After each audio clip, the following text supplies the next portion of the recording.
வணக்கம். இந்த காணொலியில் 6ஆம் வகுப்பு டேர்ம் 3ல் இருந்து ஹிஸ்ட்ரி பார்த்துட்ருக்கோம். ஆல்ரெடி டேர்ம் 1 டேர்ம் 2ல் இருக்கக்கூடிய ஹிஸ்ட்ரி கவர் பண்ணிட்டோம். டேர்ம் 3ல் இருக்கக்கூடிய ஹிஸ்ட்ரியில் ஃபஸ்ட்டு லெசன் பார்க்க போகிறோம். இது ரிவிஷன் வீடியோ.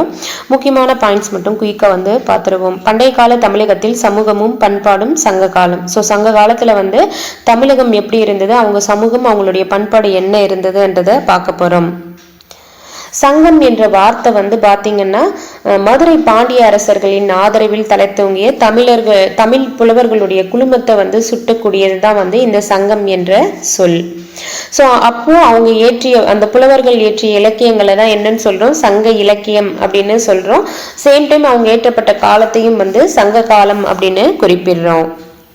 பனையோலைகளில் பார்த்தீங்கன்னா அன்றைய காலகட்டத்தில் நூல்கள் பல எழுதியிருப்பாங்க.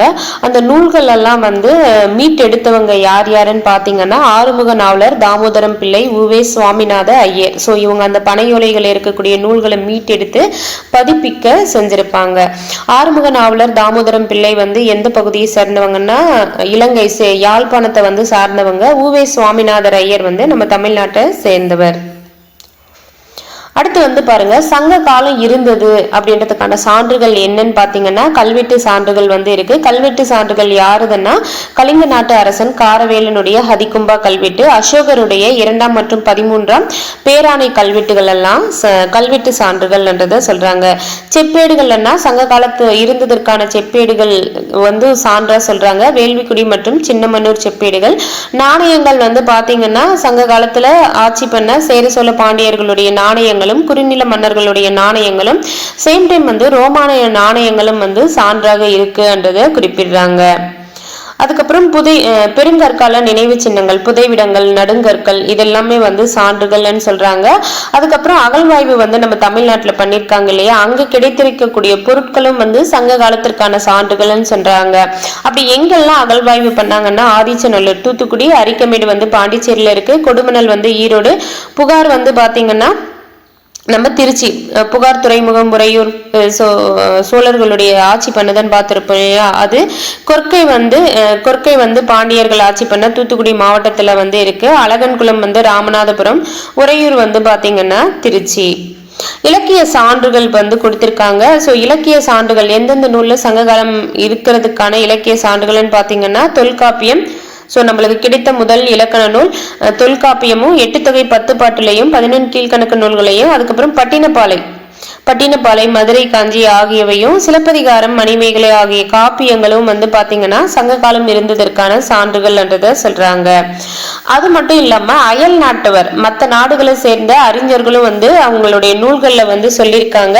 அப்படி சொன்னவங்க யாருன்னா எரித்ரியன் கடலில் பெரிப்ளஸ் என்ற நூல்லையும், பிளினியின் இயற்கை வரலாறு என்ற நூலும், அதுக்கப்புறம் தாலமியின் புவியியல், மெக்கஸ்தனஸின் இண்டிகா, அதுக்கப்புறம் ராஜவலி, மகாவம்சம், தீபவம்சம் ஆகிய நூல்கள் எல்லாம் இதுலெல்லாம் அயல் நாட்டவர் நம்ம இதை பத்தி சொல்லியிருக்காங்க. சங்க காலம் இங்கிருந்த ஆட்சி பண்ணதை பத்தி எல்லாம் அவங்களுடைய குறிப்புகள்ல குறிப்பிட்டிருப்பாங்க.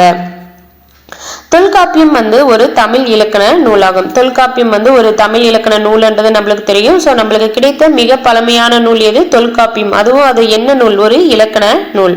கால அளவு, சங்க காலத்துக்கான கால அளவு என்னன்னு பாத்தீங்கன்னா கிமு 3ஆம் நூற்றாண்டு முதல் கிபி 3ஆம் நூற்றாண்டு வரை. தமிழகத்தின் புவியியல் பரப்பு பாத்தீங்கன்னா வடக்கே வேங்கடம் முதல் தெற்கே கன்னியாகுமரி வரை, கிழக்கிலையும் மேற்கிலையும் கடல்கள் எல்லையாக கொண்டிருந்தது. காலம் என்ன சொல்றாங்க? சங்க காலத்தை இரும்பு காலம் அப்படின்னு சொல்றாங்க. பண்பாடு பெருங்கற்கால பண்பாடு.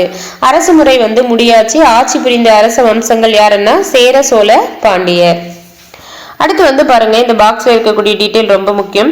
கலிபோர்னியா பல்கலைக்கழகத்துல தமிழ் பேராசிரியராக யார் பணிபுரியுறாங்கன்னா ஜார்ஜ் எல் ஹார்ட் என்பவர் கலிபோர்னியா பல்கலைக்கழகத்துல தமிழ் பேராசிரியராக பணி செய்யறாரு. இவர் பாத்தீங்கன்னா தமிழ் மொழி லத்தீன் மொழி அளவுக்கு பழமையானது அப்படின்ற கருத்தை சொல்றாரு. மேலும் என்ன சொல்றாருன்னா ஏனைய மொழிகளின் செல்வாக்கிற்கு உட்படாமல் முற்றிலும் சுதந்திரமான ஒரு மரபாக அது உருப்பெற்று எழுந்திருக்கு தமிழ் மொழியை சொல்றாரு. எந்த மொழியினுடைய செல்வாக்குக்கும் உட்படாம முற்றிலும் சுதந்திரமாக ஒரு மரபாக ஒரு உருப்பெற்று எழுந்துள்ளதுன்னுட்டு தமிழ் மொழியை யார் சொல்றாரு? ஜார்ஜ் எல் ஹார்ட் சொல்றாரு. ஸோ இது வரைக்கும் ஒரு வாட்டி ரீகேப் மட்டும் பார்ப்போம். So already revision video recap தான் பார்த்துட்டு இருக்கோம். இன்னும் குயிக்கா ஒரு வாட்டி பார்த்துருவோம். சங்கம் என்ற சொல் வந்து எதனால குறிப்பிடுறாங்கன்னா, மதுரை பாண்டிய அரசர்களுடைய ஆதரவுல தமிழ் புலவர்களுடைய குழுமத்தை சுட்டக்கூடியது தான் வந்து அந்த சங்கம். ஸோ அவங்க புலவர்கள், அந்த தமிழ் புலவர்கள் இயற்றிய இலக்கியங்களை வந்து என்னன்னு சொல்லுவாங்க, சங்க இலக்கியங்கள்னு சொல்லுவாங்க. அந்த காலத்தையும் வந்து சங்க காலம் அப்படின்னு சொல்றாங்க. பனையோலைகள்ல இருந்த தமிழ் இலக்கியங்களை வந்து மீட்டவங்க யாருன்னு பாத்தீங்கன்னா, ஆறுமுக நாவலர், தாமோதரம் பிள்ளை, யாழ்ப்பாணத்தை சேர்ந்தவங்க உவே சாமிநாத ஐயர். ஹதிகும்பா கல்வெட்டு யாருடையதுன்னா கலிங்க நாட்டு அரசன் காரவேலனுடையது. 2ஆம் மற்றும் 13ஆம் பேராணை கல்வெட்டுகள் யாருடையதுன்னா அசோகருடையது. ஆதிச்சநல்லூர் எங்கன்னா தூத்துக்குடி மாவட்டம், அரிக்கமேடு வந்து புதுச்சேரி, கொடுமணல் வந்து ஈரோடு மாவட்டம், புகார் வந்து தஞ்சை, கொற்கை வந்து தூத்துக்குடி, அழகன்குளம் வந்து ராமநாதபுரம், உறையூர் வந்து திருச்சி. சாரி, புகார் வந்து தஞ்சை கிடையாதுங்க, திருச்சி. அதை மாத்தி சொல்லிட்டு அது வந்து பாத்துக்கோங்க. புகார், உறையூர் வந்து திருச்சி. அடுத்து வந்து பாத்தீங்கன்னா எரித்திரியன் கடலின் பெரிப்ளஸ் என்ற நூல், இயற்கை வரலாறு என்ற நூலை இயற்றியவர் யாருன்னா பிளினி. புவியியல் என்ற நூலை இயற்றியவர் தாலமி. அடுத்து வந்து இண்டிகா என்ற நூலை இயற்றியவர் வந்து மெகஸ்தனேஸ். தமிழ் இலக்கண நூல் வந்து தொல்காப்பியம். தமிழ்ல நம்மளுக்கு கிடைச்ச முதல் இலக்கண நூல் எதுன்னா தொல்காப்பியம். சங்க காலத்தினுடைய கால வரையறை வந்து கிமு 3ஆம் நூற்றாண்டு முதல் கிபி 3ஆம் நூற்றாண்டு வரை. தமிழகத்தின் புவியியல் பரப்பு, சங்க காலத்துல தமிழகத்தின் புவியியல் பரப்பு வந்து வடக்கே வந்து வேங்கடம்ல இருந்து தெற்கே வந்து கன்னியாகுமரி வரை, கிழக்கு மேற்கு வந்து கடல்களை வந்து எல்லையாக கொண்டிருந்தது. சங்க காலத்தினுடைய காலம் வந்து இரும்பு காலம் அப்படின்னு குறிப்பிடுறாங்க. பண்பாடு வந்து பெருங்கற்கால பண்பாடு. ஜார்ஜ் எல் ஹார்ட் என்பவர் எந்த பல்கலைக்கழகத்துல தமிழ் பேராசிரியராக இருந்தாருன்னா கலிபோர்னியா பல்கலைக்கழகத்துல தமிழ் பேராசிரியராக இருந்தாரு. அவர் என்ன சொல்றாரு, தமிழ் மொழி வந்து எந்த மொழியின் அளவிற்கு பழமையானது அப்படின்னு சொல்றாருன்னா லத்தீன் மொழி அளவிற்கு பழமையானது அப்படின்னு சொல்றாரு. மேலும் தமிழ் மொழியை பத்தி என்ன சொல்றாருன்னா, ஏனைய மொழிகளின் செல்வாக்கிற்கு உட்படாம முற்றிலும் சுதந்திரமான ஒரு மரபாக அது உருப்பெற்று எழுந்துள்ளது அப்படின்ட்டு ஜார்ஜ் எல் ஹார்ட் அவர்கள் வந்து நம்ம தமிழ் மொழியை பத்தி சொல்றாரு. அடுத்து வந்து பாத்தீங்கன்னா சேரர்கள் காலம். சோ நம்ம சேர சோழ பாண்டியர் அப்படின்ற இந்த 3 அரசர்களை பற்றி குறிக்க தான் வந்து வேந்தர் என்ற சொல் வந்து பயன்படுத்தியிருக்காங்க அப்படின்னு சொல்றாங்க. சேரர்கள் வந்து பாத்தீங்கன்னா நம்ம எங்க ஆட்சி பண்ணாங்க, நம்ம தமிழகத்தினுடைய மேற்கு பகுதியையும் இன்றைய கேரளா பகுதிகளையும் வந்து ஆட்சி பண்ணியிருப்பாங்க. 18 என்ற நூல் வந்து பாத்தீங்கன்னா சேர அரசர்கள் குறித்த செய்திகளை வந்து தருதுன்றதையும் சொல்றாங்க. அடுத்து வந்து வட இந்தியாவின் மீது படையெடுத்து சென்ற சேர அரசர் யாருன்னா சேரன் செங்குட்டுவன். வட இந்தியா மீது படையெடுத்து போனவர் யாருன்னா சேரன் செங்குட்டுவன். சேம் டைம் வந்து பாத்தீங்கன்னா இவரு சேரன் செங்குட்டுவன் வந்து இமயமலையிலிருந்து கற்கள் எல்லாம் கொண்டு வந்து கண்ணகிக்கு வந்து சிலை வந்து கட்டுவாரு. இவரே வந்து பாத்தீங்கன்னா பத்தினி தெய்வ வழிபாட்டையும் வந்து அறிமுகம் செய்வாரு. கண்ணகிக்கு வந்து இமயமலையிலிருந்து கற்களை கொண்டு வந்து சிலை செய்வாரு, பத்தினி தெய்வ வழிபாட்டையும் அறிமுகம் வந்து செய்வாரு. இந்த சேரன் செங்குட்டுவன் யாருன்னா சிலப்பதிகாரத்தை இயற்றிய இளங்கோவடிகளுடைய அண்ணன் தான் வந்து சேரன் செங்குட்டுவன். சிலப்பதிகாரத்தின் ஆசிரியர் யாருன்னா இளங்கோவடிகள். சேரல் இரும்பறை, இவர் வந்து பாத்தீங்கன்னா சேர அரசர். இவர் வந்து அவருடைய பெயர்ல நாணயங்களை வந்து வெளியிட்டிருக்காங்க. எந்த சேர அரசர் வந்து அவருடைய பெயர்ல நாணயங்களை வெளியிட்டாங்கன்னா சேரல் இரும்பறை. சேரர்களுடைய சின்னம் வந்து பாத்தீங்கன்னா வில்லும் அம்பும். இந்த லெசன் ரொம்ப முக்கியங்க. மேக்சிமம் வந்து இந்த ஒவ்வொரு எக்ஸாம்லயும் இதுல இருந்து ஒரு கொஸ்டின் கேட்க தான் செய்யறாங்க. அதனால இந்த முக்கியமான அரசர்கள், சேர அரசர்கள், சோழ அரசர்கள், பாண்டிய அரசர்கள் எல்லாம் கொடுத்திருப்பாங்க. அதெல்லாம் தெளிவா படிச்சுக்கோங்க. முக்கியத்துவம் மிகுந்த சேர அரசர்கள் யாருன்னா உதயன் சேரலாதன், இமயவரம்பன் நெடுஞ்சேரலாதன், சேரன் செங்குட்டுவன், சேரல் இரும்பறை. அடுத்து வந்து சோழர்கள். சோழ அரசு வந்து பாத்தீங்கன்னா வேங்கட மலைகள் வரை வந்து விரிந்திருந்தது அப்படின்னு சொல்றாங்க. காவிரி கலிமுக பகுதி தான் வந்து சோழ நாட்டினுடைய மைய பகுதி அப்படின்னு சொல்றாங்க. காவிரி கலிமுக பகுதி தான் வந்து சோழ நாட்டின் மைய பகுதி. இந்த சோழ நாட்டின் மைய பகுதி தான் பின்னாடி எப்படி அழைச்சிருக்காங்க, சோழ மண்டலம் அப்படின்னு அழைச்சிருக்காங்க. சோழ அரசர்கள்ல மிகவும் புகழ்பெற்ற அரசர் யாருன்னா கரிகால் வளவன். கரிகால் வளவன் சொல்லுவாங்க, இல்லைன்னா அவரை கரிகாலன் அப்படின்னும் குறிப்பிடுவாங்க. கரிகாலன் வந்து பாத்தீங்கன்னா சேரர், பாண்டியர் மற்றும் அவர்களை ஆதரித்த 11 வேளிர்களின் கூட்டுப்படைகளை வந்து தஞ்சாவூர் என்ற பகுதியில வெண்ணி என்ற இடத்துல வந்து தோற்கடிச்சிருப்பாரு.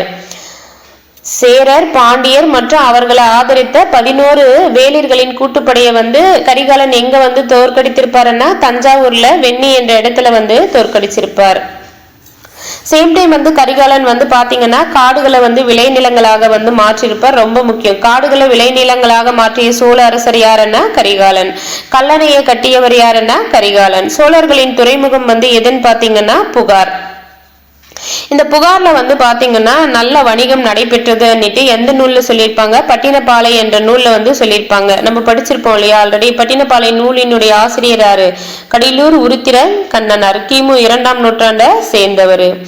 கரிகாலனின் ஆட்சியின் போது வந்து பாத்தீங்கன்னா இங்க பட்டினப்பாலையில வணிகம் புகார் நகரத்துல வந்து வணிகம் வந்து சிறப்பாக நடைபெற்றிருக்கும். இப்படி சிறப்பாக நடைபெற்றதுன்றதை பட்டினப்பாலை நூல்லையும் குறிப்பிட்டிருப்பாங்க, நிறைய டீட்டெயில்ஸ் சொல்லியிருப்பாங்க. அடுத்து வந்து கல்லணை, கரிகாலன் வந்து கல்லணை கட்டினாங்கன்னு படிச்சோம் இல்லையா. ஸோ அந்த இமேஜ் கொடுத்துருக்காங்க பாருங்க, இதுதான் கல்லணை. கற்களால் கட்டப்பட்ட ஒரு தடிப்பணை தான் இது அப்படின்னு சொல்றாங்க. பாசனத்திற்காக கலிமுக பகுதி வழியாக நீரை திறப்பி விடுவதற்காக காவிரி ஆற்றின் குறுக்கே இவனை வந்து கட்டப்பட்டது. கல்லணை கட்டப்பட்ட போது வந்து எவ்வளவு ஏக்கர் நிலத்திற்கு வந்து நீர்ப்பாசன வசதியை வழங்கியதுன்னா 69,000. முக்கியத்துவம் வாய்ந்த சோழ அரசர்கள் யாருன்னு பாத்தீங்கன்னா இளஞ்சேட் சென்னி, கரிகால் வளவன், கோச்செங்கானன், கிள்ளி வளவன், பெரு நற்கிள்ளி. ஸோ இதுவே வந்து ப்ரீவியஸ் இயர் கொஸ்டின் தான். முக்கியமான சோழ அரசர்களை கொடுத்துட்டு பொருந்தாதது எதுன்னு கேட்டிருந்தாங்க. அப்போ சேர அரசர்கள், சோழ அரசர்கள், பாண்டிய அரசர்கள் யாருன்னு தெரிஞ்சாதான் அதுக்கு ஆன்சர் பண்ண முடியும். முக்கியத்துவம் வாய்ந்த சோழ அரசர்கள் வந்து யாரு, இளஞ்சேட் சென்னி, கரிகால் வளவன், கோச்செங்கானன், கிள்ளி வளவன், பெரு நற்கிள்ளி. அடுத்து வந்து பாண்டியர்கள். பாண்டிய அரசர்கள் வந்து பாத்தீங்கன்னா தமிழ் புலவர்களையும் அறிஞர்களையும் வந்து ஆதரிச்சிருக்காங்க. பாண்டிய அரசர்கள்ல நெடுஞ்செழியன் வந்து பாத்தீங்கன்னா மிகவும் புகழ்பெற்ற போர் வீரராக வந்து போற்றப்படுறாரு. பாண்டிய அரசர்கள்ல மிகவும் புகழ்பெற்ற போர் வீரராக போற்றப்படக்கூடிய அரசர் யாருன்னா பாண்டியன் நெடுஞ்செழியன். சேரர், சோழர், 5 வேளிர்கள் ஆகியோருடைய கூட்டுப்படையை வந்து பாத்தீங்கன்னா அங்க வந்து கரிகாலன் வந்து சேரர், பாண்டியர் 11 வேளிர். இங்க வந்து பாண்டியர் வந்து பாத்தீங்கன்னா சேரர், சோழர், 5 வேளிர்கள் ஆகியோருடைய கூட்டுப்படையை வந்து தலையாலங்கானம்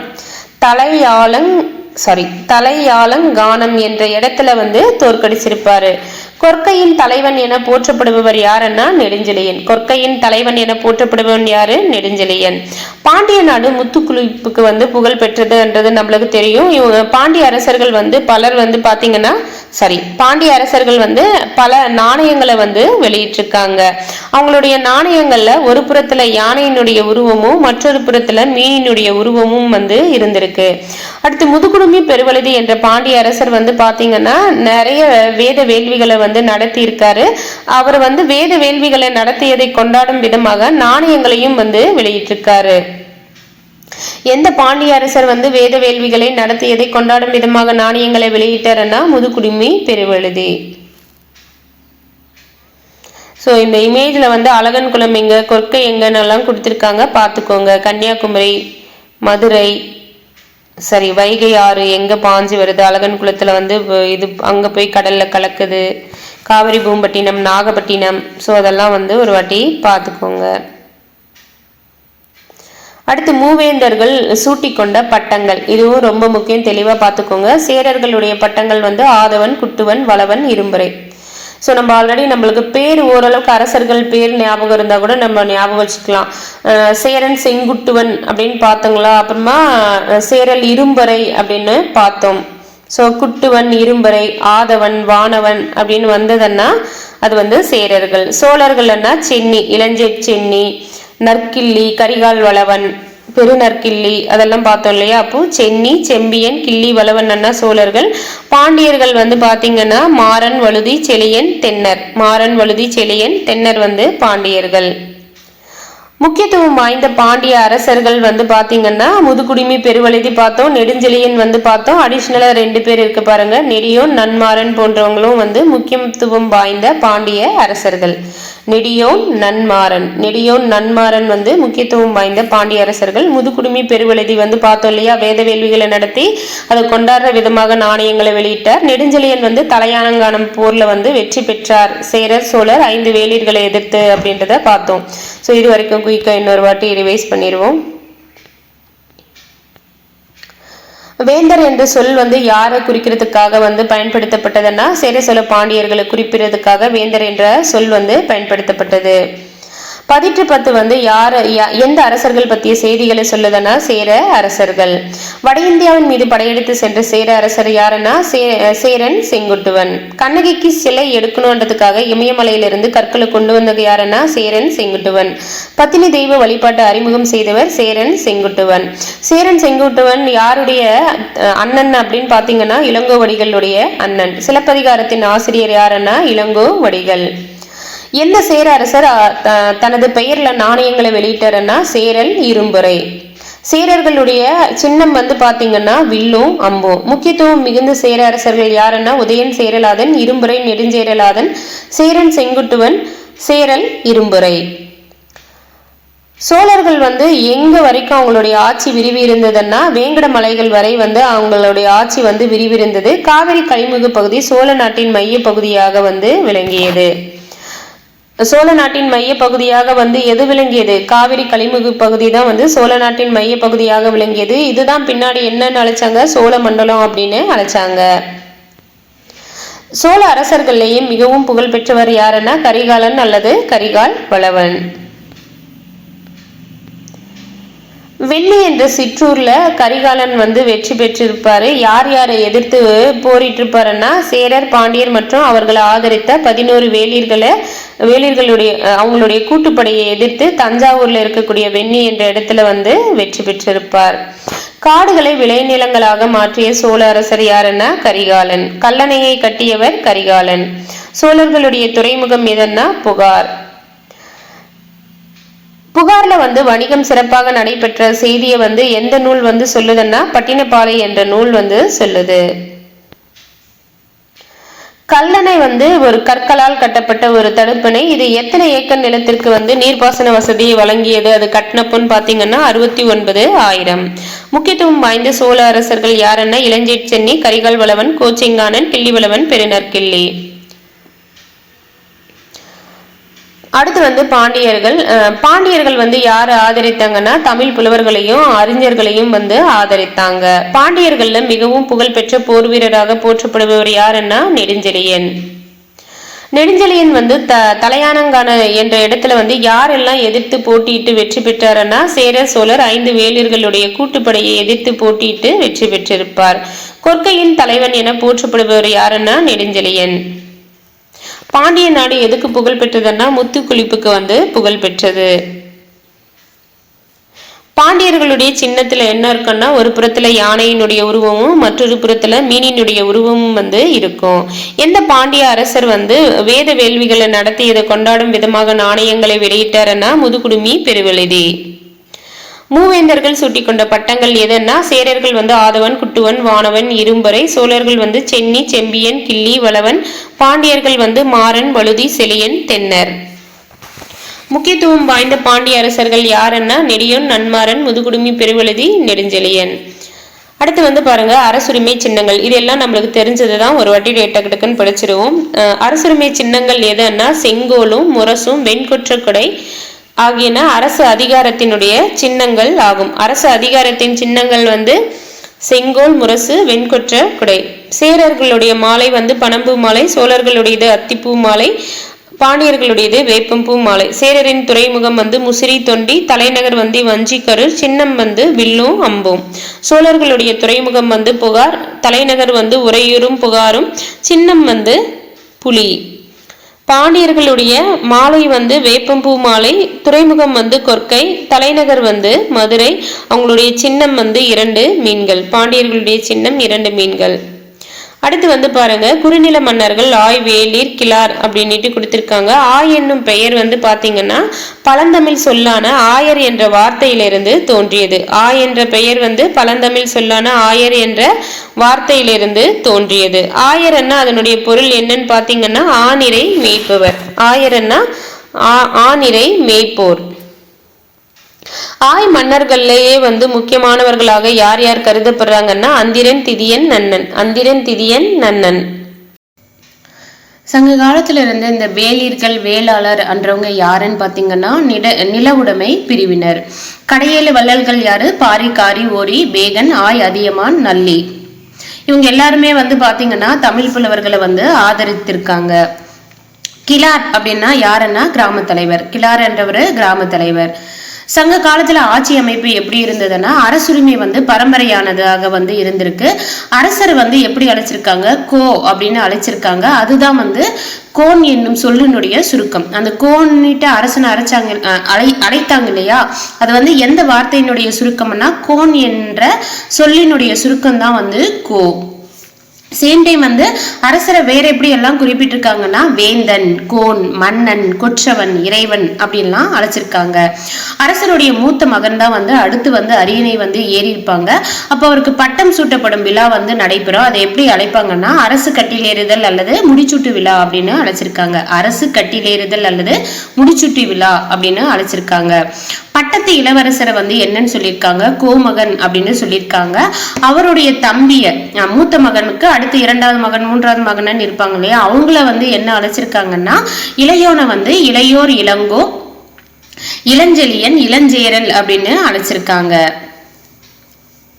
இளையோரை வந்து இளங்கோ, இளஞ்செழியன், இளஞ்சேரல் அப்படின்னு அழைச்சிருக்காங்க. அரசர் வந்து பாத்தீங்கன்னா டெய்லியுமே வந்து அரசவையை வந்து கூட்டியிருக்காங்க. அரசவைன்னா 4 அவை, அதை கூட்டி அப்போ வந்து என்ன பிரச்சனை நடக்கு அப்படின்றதெல்லாம் கேட்டு அதெல்லாம் வந்து தீர்த்து வச்சிருக்காரு. சங்க காலத்துல வந்து அரசர்களுடைய முக்கியமான வருவாய் வந்து எது இருந்ததுன்னா நிலவரி தான் வந்து இருந்திருக்கு. அந்த நிலவரியை எப்படி அழைக்கிறாங்கன்னா இறை அப்படின்னு அழைக்கிறாங்க. அது தவிர வந்து சுங்க வரி விதிச்சிருக்காங்க. கப்பம்ன்றதும் வரிதான், அது ஒரு வரி. தண்டம், இப்ப வந்து தப்பு பண்ணா அந்த தண்டனையா வந்து ஃபைன் கட்டுறோம் இல்லையா, அது போல தண்டம் ஆகியவற்றெல்லாம் வந்து வசூல் பண்ணிருக்காங்க. அதுக்கப்புறம் அரசர்களும் வீரர்களும் வந்து பாத்தீங்கன்னா வீரக்கல்லல் வந்து அறிஞ்சிருக்காங்க. அந்த வீரக்கல்லல்ல வந்து அவங்களுடைய பெயரும் அவங்க புரிந்த சாதனைகள் எல்லாம் வந்து அதுல குறிப்பிட்டிருப்பாங்க. ஒற்றர்களும் வந்து சங்க காலத்துல வந்து இருந்திருக்காங்க. அவங்க நாட்டுல நடக்கிறதையும் பிற நாட்டுல நடக்கிறதையும் எல்லாம் வந்து அரசருக்கு வந்து தெரியப்படுத்திருக்காங்க. புறமுதுகுல காயமடைந்த வந்து சங்க காலத்துல அவமானமாக கருதியிருக்காங்க. புறமுதுகுல காயம் அடைந்த அரசர்கள் வந்து பாத்தீங்கன்னா சாகும் வரைக்கும் விரதம் இருந்து உயிரை வந்து மாய்த்து கொண்டாங்க. இப்படி எல்லாம் நிகழ்வுகள் நடந்திருக்கு சங்க காலத்துலன்றத குறிப்பிடுறாங்க. அரசர் வந்து பாத்தீங்கன்னா அன்றைய காலகட்டத்துல அரியணை என்று அழைக்கப்பட்ட ஆசனத்துலதான் வந்து உட்கார்றது வழக்கமாக இருந்திருக்கு. அடுத்து வந்து பாத்தீங்கன்னா அரசர்கள் வந்து 5 வித கடமைகளை வந்து செஞ்சிருக்காங்க. அந்த 5 வித கடமைகள் என்னன்னா, ஃபர்ஸ்ட்ல வந்து கல்வி கற்பதை வந்து ஊக்குவிச்சிருக்காங்க. அதுக்கப்புறம் சடங்குகளை நடத்திருக்காங்க. பரிசுகள் எல்லாம் கொடுத்திருக்காங்க. மக்களை பாதுகாத்திருக்காங்க. குற்றவாளிகளை வந்து தண்டிச்சிருக்காங்க. குற்றவாளிகளுக்கு தண்டனை எல்லாம் கொடுத்திருக்காங்க. அரசர்களுக்கு வந்து ஒரு நிர்வாகத்துல உதவி பண்ண வந்து பாத்தீங்கன்னா 2 குழு இருந்திருக்கு. ஒன்னு ஐம்பெருங்குழு. ஐம்பெருங்குழுன்னா 5 உறுப்பினர்களை கொண்ட குழு. எண்பேராயம் அப்படின்னா 8 உறுப்பினர்களை கொண்ட குழு அன்னிட்டு 2 குழு வந்து இருந்திருக்கு. அரசருடைய படை வந்து பாத்தீங்கன்னா 4 இராணுவம், அரசர் படை என்று அழைக்கப்பட்ட இராணுவம் வந்து 4 பிரிவுகளை கொண்டதாக இருந்திருக்கு. அந்த 4 பிரிவுகள் என்னன்னு பார்த்தீங்கன்னா காலாட்படை, குதிரைப்படை, யானைப்படை, தேர்ப்படை என்றது ஆகும். படைத்தலைவரை என்னன்னு அழைத்திருக்காங்கன்னா தானை தலைவன் அப்படின்னு அழைத்திருக்காங்க. அவங்க கிட்ட நிறைய ஆயுதங்கள் இருந்திருக்கு. அதுல ஒரு ஆயுதம் தான் வந்து தோமாரம். தோமாரத்தை வந்து வேற எப்படி அழைப்போம்னா எரியூட்டி அப்படின்னு அழைப்போம். இது எப்படி வந்து செலுத்துவாங்கன்னு பாத்தீங்கன்னா கொஞ்சம் தூரத்துல இருந்துட்டு எதிரியின் மீது ஏவுகணை போல வீசப்படுறது தான் வந்து இந்த தோமாரம் அல்லது எரியூட்டி அப்படின்றத சொல்றாங்க. படைக்கு தேவையான கருவிகளை வந்து ஒரு இடத்துல வைப்பாங்க. அதை வந்து எப்படி அழைப்பாங்க, படைக்கொட்டில் அப்படின்னு அழைப்பாங்க. சேம் டைம் வந்து பாத்தீங்கன்னா அவங்க வந்து கடவுளாக எதை வந்து கருதி வணங்கியிருக்காங்கன்னா போர் முரசு. போர் நடைபெறுதுன்னா முரசரைஞ்சு சொல்லுவாங்க இல்லையா, அந்த முரசை வந்து கடவுளாக வந்து கருதி சங்க காலத்துல வணங்கியிருக்காங்க. ஸோ இந்த 2 பேஜ் மட்டும் ஒரு வாட்டி ரீகேப் பார்ப்போம். அரசு அதிகாரத்தின் சின்னங்களாக இருந்தது எதன்னா செங்கோல் முரசு, வெண்கொற்ற கொடை. வெண்கொற்ற கொடை. ஸோ நம்ம பேச்சு வழக்குல கொடைன்னு சொல்லுவோம், குடை. மூவேந்தர் சேரருடைய மாலை வந்து பனம்பூ மாலை, துறைமுகம் வந்து முசிறி தொண்டி, தலைநகர் வந்து வஞ்சிக்கரூர், சின்னம் வந்து வில் அம்பு. சோழர்களுடையது வந்து அத்திப்பூ மாலை, புகார், உறையூர் புகார், புலி. பாண்டியர்கள் வந்து வேப்பம்பூ மாலை, கொற்கை, மதுரை, 2 மீன்கள். ஸோ நம்ம வந்து படிச்சிருப்போம் இல்லையா, ஔவையாருக்கு வந்து அரிய நெல்லிக்கனியை அதிகமான்னு கொடுத்தாங்கன்னுட்டு அந்த இமேஜ் வந்து இங்க கொடுத்துருக்காங்க, பார்த்துக்கோங்க. ஆய் என்ற சொல் வந்து எதுல இருந்து தோன்றியதுன்னா ஆயர் என்ற வார்த்தையிலிருந்து தோன்றியது. ஆயர்னா என்னன்னு பார்த்தீங்கன்னா ஆநிறை மேய்ப்புறதான் வந்து ஆயர் அப்படின்னு அழைப்போம். ஆய் மன்னர்கள்ல முக்கியமானவர்கள் யாருன்னா அந்திரன், திதியன், நன்னன். அந்திரன், திதியன், நன்னன். வேளிர்கள், வேளாளர் அப்படின்றவங்க யாருன்னா நிலவுடைமை பிரிவினர். வேளிர்கள், வேளாளர் என்றவங்க நிலவுடைமை பிரிவினர். கடையேழு வள்ளல்கள் யாருன்னா பாரிகாரி, ஓரி, பேகன், ஆய், அதிமான், நல்லி. கிராம தலைவர் எப்படி அழைப்பாங்க? கிளார். கிராம தலைவர் வந்து கிளார். சங்க காலத்துல வந்து அரசுரிமை எப்படிப்பட்டதா இருந்தது? பரம்பரையானதா வந்து இருந்தது. அரசரை வந்து கோ அப்படின்னு அழைப்பாங்க. அது எந்த சொல்லினுடைய சுருக்கம்னா கோன் என்ற வார்த்தையினுடைய சுருக்கம் தான் வந்து கோ. வேற எப்படி அரசரை அழைப்பாங்கன்னா வேந்தன், கோன், மன்னன், கொற்றவன், இறைவன். அரசரின் மூத்த மகன் தான் என்ன பண்ணுவாங்க, அடுத்து வந்து அரியணை வந்து ஏறுவாங்க. பட்டம் சூட்டப்படும் விழாவை எப்படி அழைப்பாங்க? அரசு கட்டில் ஏறுதல் அல்லது முடிசூட்டு விழா அப்படின்னு அழைப்பாங்க. பட்டத்து இளவரசர் என்னன்னு சொல்லுவாங்க? கோமகன் அப்படின்னுட்டும். இளையோரை வந்து இளங்கோ, இளஞ்செழியன், இளஞ்சேரல் அப்படின்னு அழைப்பாங்க. அரசர் வந்து பாத்தீங்கன்னா தினந்தோறும் அரசவைன்னா நாலவையை வந்து கூட்டி அங்க இருக்கக்கூடிய வழக்குகள் எல்லாம் தீர்த்து வச்சிருக்காரு. சங்க காலத்துல அவங்க அரசர்களுடைய முக்கியமான வருவாயாக எது இருந்திருக்குன்னா நிலவரி தான் இருந்திருக்கு. அது வேற எப்படி அழைப்பாங்க? இறை அப்படின்னு அழைப்பாங்க.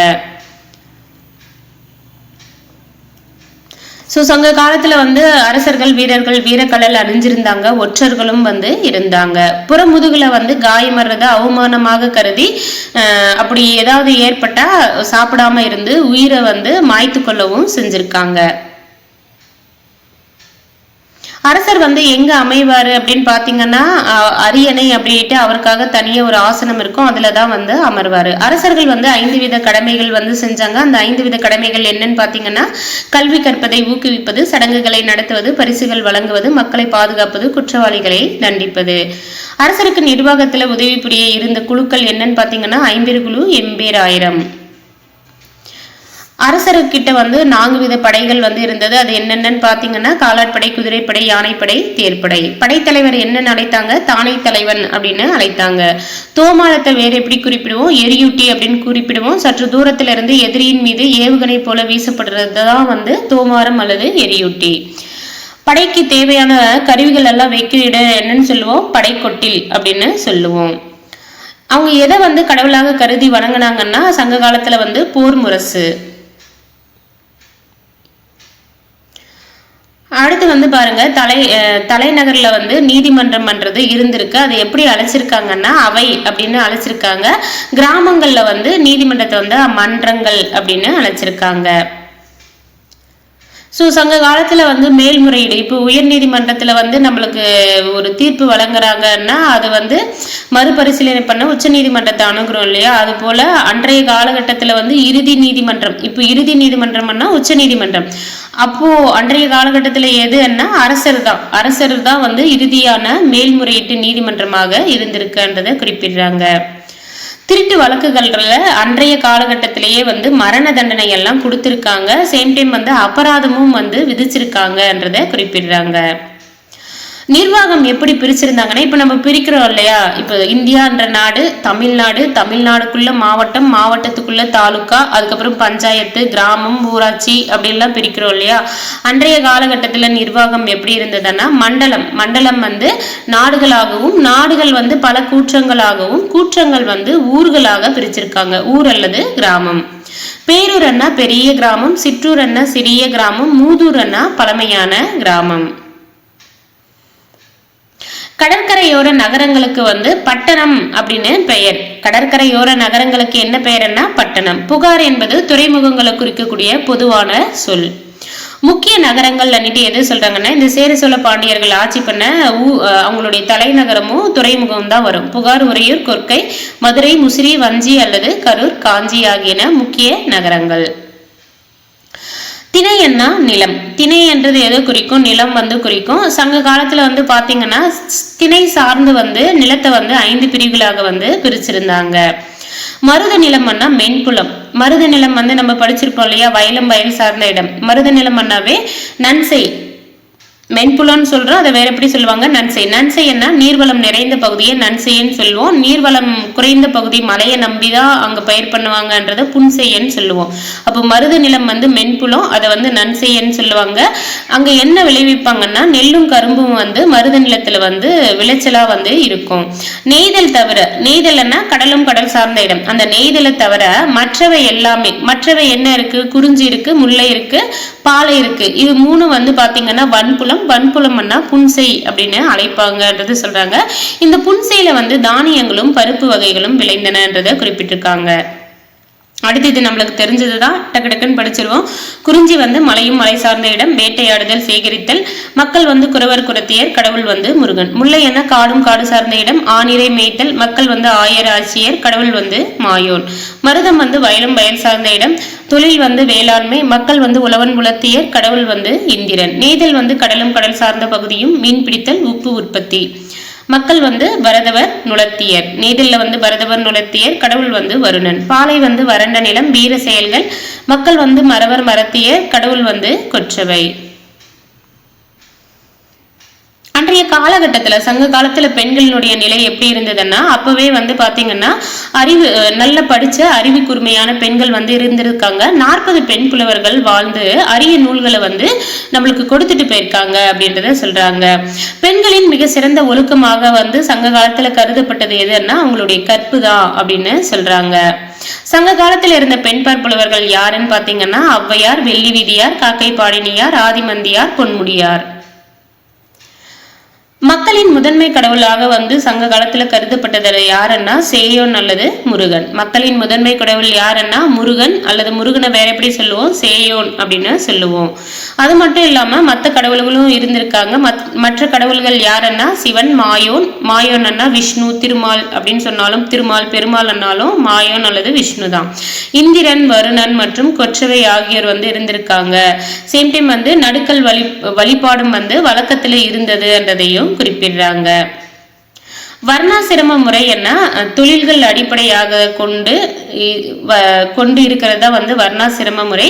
இது வந்து பாத்தீங்கன்னா திராவிட தென்னாட்டுல பின்னாடி வந்ததுதான் அப்படின்றதையும் குறிப்பிட்டிருக்காங்க. அடுத்து வந்து வீரக்கல் அல்லது நடுக்கல், வீரக்கல் வந்து நடுவாங்க அப்படின்னு பார்த்திருப்போம் இல்லையா. சோ அந்த வீரக்கல் நடுக்கல் வந்து யாருக்கு நடுவாங்கன்னா போரில் மரணம் அடைந்த வீரருடைய நினைவாக போற்றுவதற்காக இந்த நடுக்கற்கள் வந்து நடப்பட்டன. ஸோ சங்க காலத்துல வந்து பாத்தீங்கன்னா பொருளாதாரம் வசதி படைத்த மக்கள் வந்து மஸ்லின், பட்டு போன்ற நேர்த்தியான பருத்தி இலை துணிகளால் ஆன ஆடைகளை வந்து அணிஞ்சிருக்காங்க. சங்க இலக்கியங்கள் வந்து இதை பத்தி சொல்லுது. பாம்பின் தோலை காட்டிலும் மென்மையான துணிகள் பற்றி வந்து குறிப்புகள் வந்து சங்க இலக்கியங்கள்ல வந்து சொல்லியிருக்காங்க.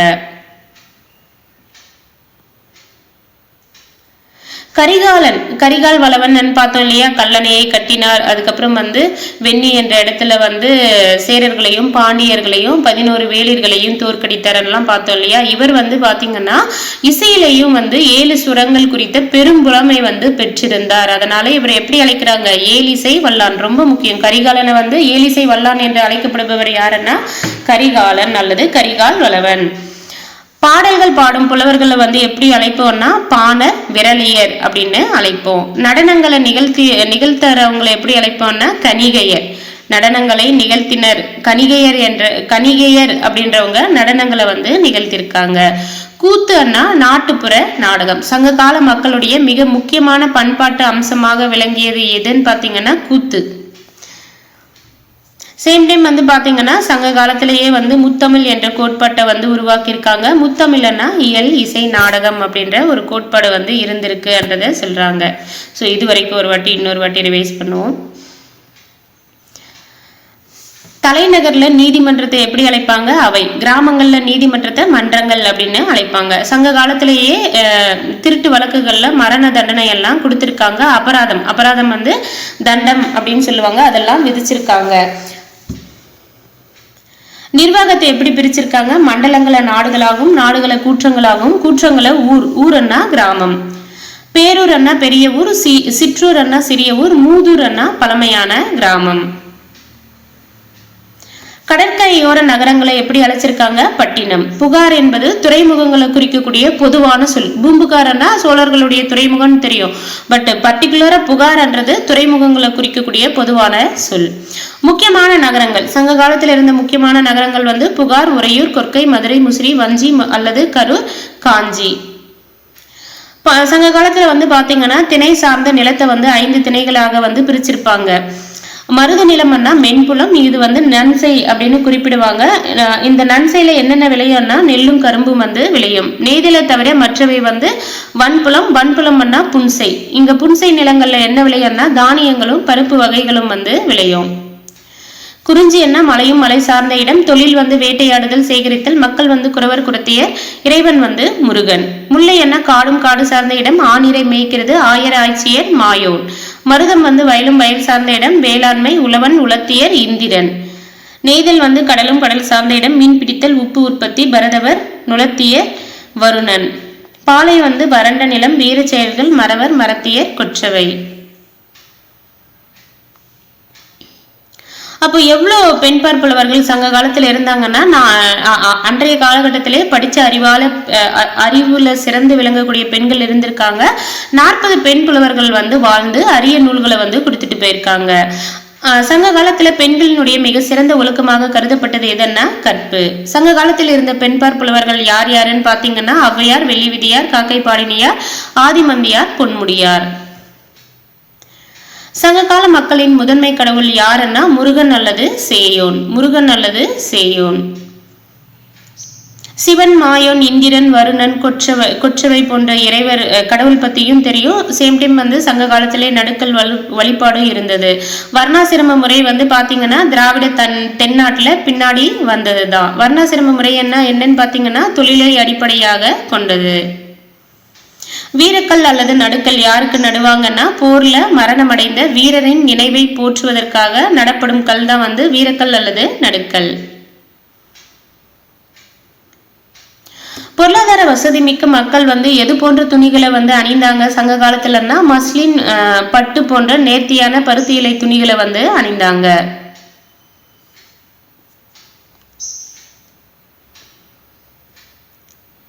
ஏலிசை வல்லான் என்று அழைக்கப்படுபவர் யாருன்னா கரிகால் வளவன். ஏன் அப்படி அழைக்கிறாங்கன்னா இசையில 7 ஸ்வரங்கள் குறித்த பெரும்புலமை வந்து கரிகாலன் வந்து பெற்றிருந்தாரு. பாடல் பாடும் புலவர்கள் வந்து எப்படி அழைத்தாங்கன்னா பாண விரலியர் அப்படின்னு அழைத்தாங்க. கணிகையர் என்பவங்க யாருன்னா நடனங்களை நிகழ்த்தினர். கணிகையர் என்பவங்க நடனங்களை நிகழ்த்தினாங்க.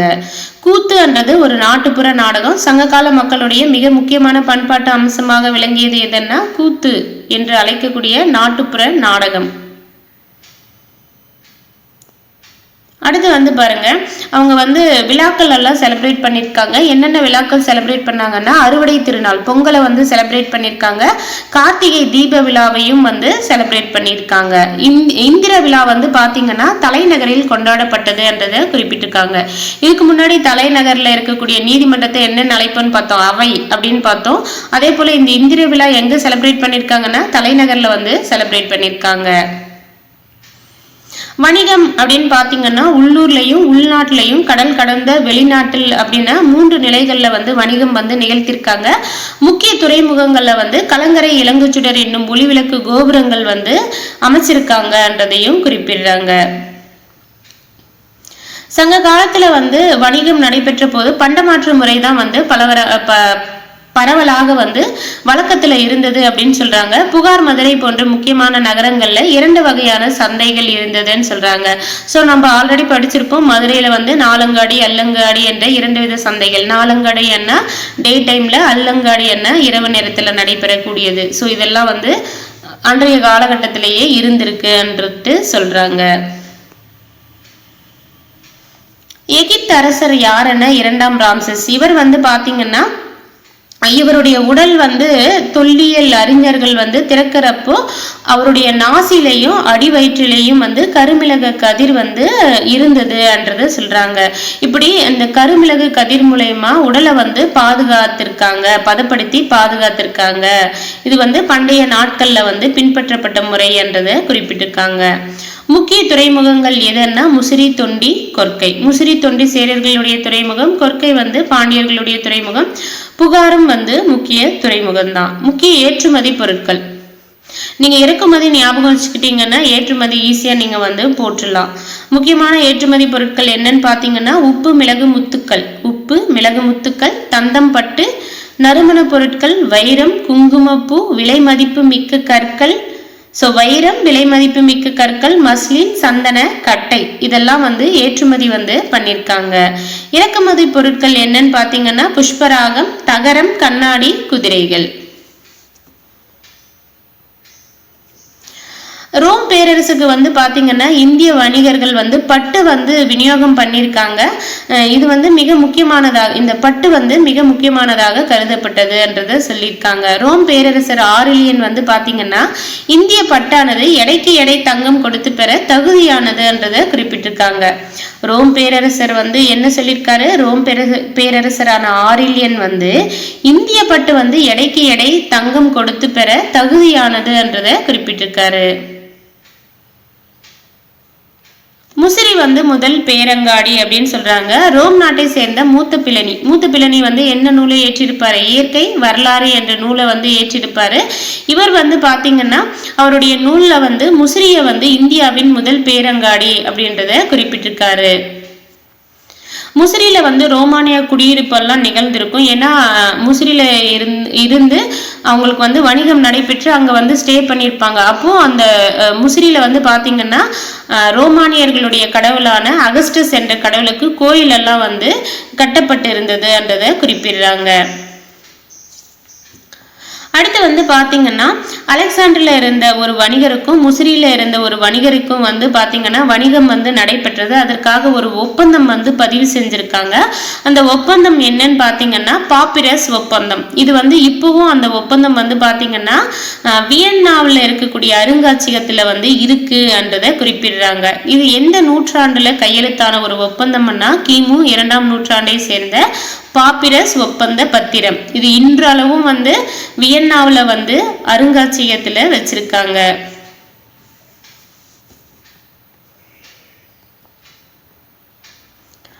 அடுத்து வந்து பாத்தீங்கன்னா சங்க காலத்தை தொடர்ந்து வந்து தமிழகத்தை ஆட்சி பண்ணவங்க யாரு அப்படின்னு பாத்தீங்கன்னா களப்பிரர்கள் வந்து ஆட்சி பண்ணியிருக்காங்க. எத்தனை வருஷம்னா 2½ நூற்றாண்டுகள் வந்து ஆட்சி செய்திருக்காங்கன்றத குறிப்பிடுறாங்க. களப்பிரர்கள் ஆட்சி பண்ணாங்கன்றதுக்கு இலக்கிய சான்றுகளும் இருக்கு. அது என்னன்னு பாத்தீங்கன்னா தமிழ் நாவலர் சரிதை, யாப்பெருங்கலம், பெரிய புராணம், சீவக சிந்தாமணி, குண்டலகேசி ஆகியன இவங்க களப்பிரர்கள் ஆட்சி செய்ததற்கான சான்றுகள் என்றதை சொல்றாங்க. அந்த நூல்கள் எல்லாம் வந்து அவங்கள பத்தி குறிப்பிட்டிருப்பாங்க. தமிழகத்தில் பௌத்தமும் சமணமும் வந்து களப்பிரர்கள் காலத்துல முக்கியத்துவம் பெற்றிருக்கு. சேம் டைம் வந்து சமஸ்கிருதம், பிராகிருதம் ஆகிய மொழிகளின் அறிமுகத்தால் வந்து வட்டெழுத்து என்னும் புதிய எழுத்து முறை உருவானது அப்படின்றத சொல்றாங்க. 11 கீழ்கணக்கை சேர்ந்த பல நூல்கள் வந்து ஏற்றப்பட்டன அப்படின்னுட்டும் களப்பிரர்கள் காலத்துல வணிகமும் வர்த்தகமும் தொடர்ந்து வந்து செலுத்தோங்கினன்றதையும் சொல்லியிருக்காங்க. ஹான் அரச வம்சம் எங்க இருக்குன்னா சீனா. பிரமிடு மயன் நாகரிகம் வந்து மத்திய அமெரிக்கா. பிரமிடு மயன் நாகரிகம் வந்து மத்திய அமெரிக்கா. கொலோசியம் வந்து ரோமானிய நாகரிகம் இத்தாலி. கொலோசியம் ரோமானிய நாகரிகம் இத்தாலியில வந்து இருக்கு. அடுத்து வந்து பாருங்க, களப்பிரர் காலமானது பொதுவாக சித்தரிக்கப்பட்டது போன்ற இருண்ட காலம் வந்து கிடையாது என்றதையும் குறிப்பிட்டிருக்காங்க. பொதுவா வந்து பாத்தீங்கன்னா அதுக்கு முன்னாடி ஒரு இது இருந்தது, களப்பிரர் காலமே இருண்ட காலம், அவங்க காலத்துல என்ன நடந்ததுன்னு குறிப்புகள் இல்லை அப்படின்னு சொல்லுவாங்க. ஆக்சுவலி அப்படி இல்லை, அவங்களுடைய காலகட்டத்திலையும் இலக்கியங்கள் எல்லாம் ஏற்றிருக்காங்க, இருண்ட காலம் கிடையாது அப்படின்றத சொல்றாங்க. இது வரைக்கும் ஒரு வாட்டி இன்னொரு வாட்டி ரிவைஸ் பார்ப்போம். சங்க காலத்துல வந்து என்னென்ன திருவிழாக்கள் செலிப்ரேட் பண்ணியிருக்காங்கன்னா அறுவடை திருநாளான பொங்கலும், கார்த்திகை தீப விழா செலிப்ரேட் பண்ணியிருக்காங்க. அதுக்கப்புறம் வந்து இந்திர விழா வந்து எங்க கொண்டாடிருக்காங்கன்னா தலைநகர்ல வந்து கொண்டாடிருக்காங்க. வணிகம் வந்து சங்க காலத்துல 3 வழிகள்ல வந்து நடைபெற்றிருக்கு. உள்ளூர், உள்நாட்டு, கடல் கடந்து வெளிநாட்டில் அப்படின்ட்டு 3 நிலைகள்ல வந்து வணிகம் நடைபெற்றிருக்கு. முக்கிய துறைமுகங்கள்ல சங்க காலத்துல வந்து என்ன பொறுத்திருந்தாங்கன்னா கலங்கரை இலங்குச்சுடர் என்ற ஒளிவிளக்கு கோபுரங்கள் வந்து இருந்திருக்கு. சங்க காலத்துல எது வழக்கத்துல பரவலாக இருந்திருக்கு வணிகம் பண்றப்பன்னு பாத்தீங்கன்னா பண்டமாற்று முறை. முக்கிய நகரங்கள்ல 2 வகையான சந்தைகள் இருக்கு. அந்த முக்கிய நகரங்கள் எதுன்னு பாத்தீங்கன்னா புகார், மதுரை. மதுரையில நாலங்காடி, அல்லங்காடி செயல்பட்டு இருக்கு. எகிப்தரசன் 2ஆம் ராம்சேசினுடைய நாசிலையும் அடிவயிற்றிலையும் இருந்தது என்னன்னு பாத்தீங்கன்னா கருமிளகு கதிர். ஸோ இது அந்த உடல்களை பதப்படுத்த பயன்படுத்தியிருக்காங்க அன்றைய காலகட்டத்தில். முக்கிய துறைமுகங்கள் முசிறி, தொண்டி, கொர்க்கை. முக்கிய ஏற்றுமதி பொருட்கள் என்னன்னு பாத்தீங்கன்னா உப்பு, மிளகு, முத்துக்கள், தந்தம்பட்டு, நறுமணம் பொருட்கள், வைரம், குங்குமப்பூ, விலை மதிப்பு மிக்க கற்கள், மஸ்லின், சந்தன கட்டை. முக்கிய இறக்குமதி பொருட்கள் என்னன்னு பாத்தீங்கன்னா புஷ்பராகம், தகரம், கண்ணாடி, குதிரைகள். இந்திய வணிகர்களால் பட்டு எந்த அரசருக்கு விநியோகம் செஞ்சிருக்காங்கன்னா ரோம் பேரரசுக்கு விநியோகம் செஞ்சிருக்காங்க. ரோம் பேரரசன் ஆரிலியன் இந்திய பட்டை பத்தி என்ன சொல்லியிருப்பாரு? ரோம் பேரரசர் ஆரிலியன் இந்திய பட்டானது எடைக்கு எடை தங்கம் கொடுத்து பெற தகுதியானது என்றதை சொல்லியிருப்பாரு. முதல் பேரங்காடி எண்ணிட்டு இந்தியாவினுடைய முதல் பேரங்காடி எதுன்னா முசிறி. ஸோ முசிறி தான் இந்தியாவின் முதல் பேரங்காடின்னு சொன்னவர் யாருன்னா ரோம் நாட்டை சேர்ந்த மூத்த பிலினி இயற்கை வரலாறு என்ற நூலை ஏற்றிருப்பாரு. அந்த நூல்ல முசிறிய இந்தியாவின் முதல் பேரங்காடி அப்படின்றத சொல்லியிருக்காங்க. முசிறியில ரோமானிய குடியிருப்பு இருந்த முசிறியில என்ன கடவுளுக்காக கோயில் கட்டியிருக்காங்கன்னா அகஸ்டஸ் கடவுளுக்காக கோயில் கட்டியிருக்காங்க. பாப்பிரஸ் ஒப்பந்த பத்திரம் எந்த ஆண்டை சேர்ந்ததுன்னா கிமு 2ஆம் நூற்றாண்டை. எந்த நூற்றாண்டை சேர்ந்ததுன்னா கிமு 2ஆம் நூற்றாண்டை சேர்ந்தது. அந்த பாப்பிரஸ் பத்திரம் இப்ப எப்படி இருக்குன்னா இப்ப எங்க இருக்குன்னா வியன்னாவில் அருங்காட்சியகத்துல இருக்கு. இந்த ஒப்பந்த பத்திரத்துல என்ன சொல்லியிருக்காங்கன்னா அலெக்சாண்ட்ரியாவை சேர்ந்த வணிகர் ஒருவருக்கும் முசிறியை சேர்ந்த வணிகருக்கும் இடையே மேற்கொள்ளப்பட்ட ஒரு வணிக ஒப்பந்தம் பாப்பிரஸ் ஒப்பந்த பத்திரம். சங்க காலத்தை தொடர்ந்து தமிழகத்தை ஆட்சி பண்ணவங்க யாருன்னா களப்பிரர்கள். எத்தனை வருஷம் ஆட்சி பண்ணியிருப்பாங்கன்னா 2½ நூற்றாண்டுகள் ஆட்சி பண்ணியிருப்பாங்க. அதற்கான இலக்கிய சான்றுகள் பாத்தீங்கன்னா தமிழ் நாவலர் சரிதை, யாப்பெருங்கலம், பெரிய புராணம், சீவக சிந்தாமணி, குண்டலகேசி. ஹான் அரச வம்சம் சீனா, பிரமிடு மயன் நாகரிகம் மத்திய அமெரிக்கா, கொலோசியம் ரோமானிய நாகரிகம் இத்தாலி. களப்பிரர் காலமானது பொதுவாக சித்தரிக்கப்பட்டது போன்ற இருண்ட காலம் இல்லை. அடுத்து புக் பேக்கும் பார்த்துருவோம். தமிழகத்தில் பத்தினி வழிபாட்டை அறிமுகம் செய்தவர் யாருன்னா சேரன் செங்குட்டுவன். கீழ்காணும் அரசு வம்சங்களில் எது சங்க காலத்தில் ஆட்சி அதிகாரத்தில் இல்லை என்ன? பல்லவர். பாண்டியர் ஆட்சிக்கு பின் ஆட்சிக்கு வந்தோர் யாருன்னா களப்பிரர்கள். சங்ககால நிர்வாக முறையில் மிக சிறிய நிர்வாக அமைப்பு எதுன்னா ஊர் அல்லது கிராமம். குறிஞ்சி நிலப்பகுதியில் வாழ்ந்த மக்களின் தொழில் என்னன்னு பாத்தீங்கன்னா வேட்டையாடுதல் மற்றும் சேகரித்தல். கூற்றை வாசிக்கவும் சரியான விடையை டிக் செய்யவும் அப்படின்னு கொடுத்திருக்காங்க. புலவர்கள் குழுமம் சங்கம் என அறியப்பட்டது என்றது கரெக்ட். சங்க இலக்கியங்களின் மொழி தமிழாகும் என்றது கரெக்ட். ஆனா காரணம் கூற்றுக்கான சரியான விளக்கம் அல்ல. கீழ்காணும் கூற்றுகளில் எவை உண்மையானவை அல்லன்றத கேட்கிறாங்க. கரிகாலன் தலையாளங்கானம் போரில் வெற்றி பெற்றான். தலையாளங்கானம் போரில் வெற்றி பெற்றவர் யாருன்னா பாண்டியன் நெடுஞ்செழியன். 10 சேர அரசர்கள் பற்றி விவரங்களை வழங்குகின்றனன்றது சரி. சங்க காலத்தை சேர்ந்த பழமையான இலக்கியங்கள்ல பெரும்பாலும் பாத்தீங்கன்னா உரைநடையில் எழுதப்பட்டனன்றது தப்பு. செய்யுள் வடிவில் தான் அமைஞ்சிருக்கும். இப்போ சரியானது உண்மையானவை அல்ல என்றது கேட்டிருக்காங்க.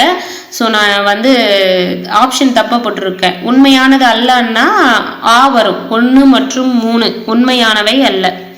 சரியானது 2 மட்டும் உண்மையானவை அல்லன்றப்போ நீங்க அதை மாத்தி போட்டுக்கோங்க. செகண்ட் ஆப்ஷன் 1 மற்றும் 3. பண்டைய கால தமிழகத்தின் நிர்வாக பிரிவுகள் ஏறு வரிசையில் ஊர்கூற்றம், நாடு, மண்டலம்.